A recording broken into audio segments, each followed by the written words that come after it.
Assalamualaikum warahmatullahi wabarakatuh. Sebelumnya perkenalkan nama saya Nabila Anaswa. Di video kali ini saya akan membahas sedikit materi tentang karakteristik dan perbedaan individu dalam perkembangan peserta didik. Kita masuk ke pendahuluan. Peserta didik adalah manusia dengan segala fitrahnya. Mereka mempunyai kebutuhan dasar yang perlu dipenuhi, kebutuhan akan rasa aman, pendapatan pengakuan, dan mengaktualisasi dirinya.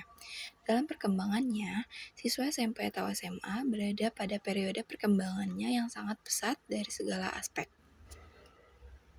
Ada perkembangan yang sangat erat kaitannya dengan pembelajaran, yaitu yang pertama ada perkembangan aspek kognitif. Pada perkembangan usia ini, yang berkembang pada siswa adalah kemampuan berpikir secara simbolis dan bisa memahami sesuatu secara bermakna, tanpa memerlukan objek yang konkret atau bahkan objek visual. Siswa telah memahami hal-hal yang bersifat imajinatif.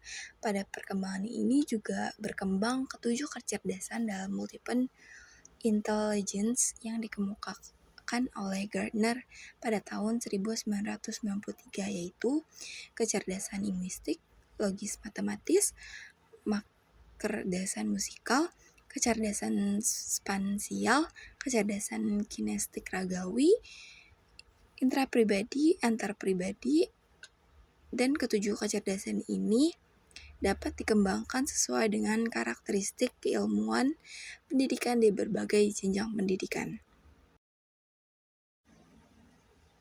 Yang kedua ada perkembangan aspek psikomotris, merupakan salah satu aspek yang penting untuk diketahui oleh guru. Perkembangan aspek ini juga melalui beberapa tahap. Yang pertama tahap kognitif, yang kedua tahap asosiatif, yang ketiga tahap otonomi. Yang ketiga ada perkembangan aspek afektif. Ini mencakup emosi atau perasaan yang dimiliki oleh setiap peserta didik, yang juga perlu mendapatkan perhatian dalam pembelajaran. Aspek tersebut dapat terlihat selama pembelajaran, terutama ketika siswa bekerja kelompok. Oleh karena itu, selama pembelajaran, guru senantiasa harus terus memantau dan mengamati aktivitas siswanya. Individu dan karakteristiknya. Pengertian individu, manusia dapat dipandang dari berbagai sudut sebagai Homo sapiens, Homo faber, dan Homo educandum. Pandangan ini menentukan cara pendekatan terhadap manusia. Manusia sebagai peserta didik harus dianggap sebagai pribadi yang utuh, baik sebagai individu maupun sosial. Individu adalah makhluk tunggal dengan ciri-ciri khas yang membedakannya dengan orang lain. Yang kedua ada karakteristik individu.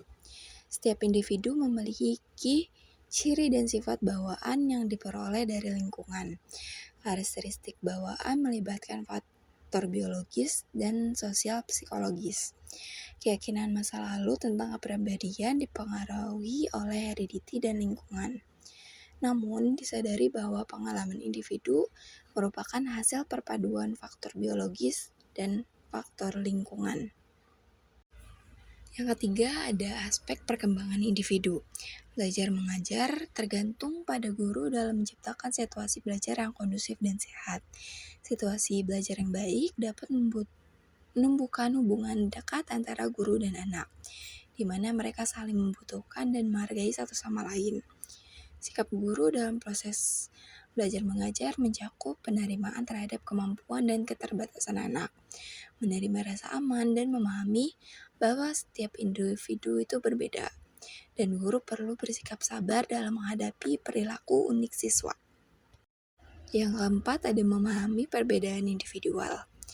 Perbedaan individual anak perlu dipertimbangkan dalam pengajaran karena mempengaruhi sistem pendidikan secara keseluruhan. Perbedaan tersebut harus diselesaikan dengan pendekatan individual, namun pendidikan juga berkaitan dengan pola kehidupan masyarakat yang beragam. Yang kelima, perlunya pemahaman perkembangan peserta didik.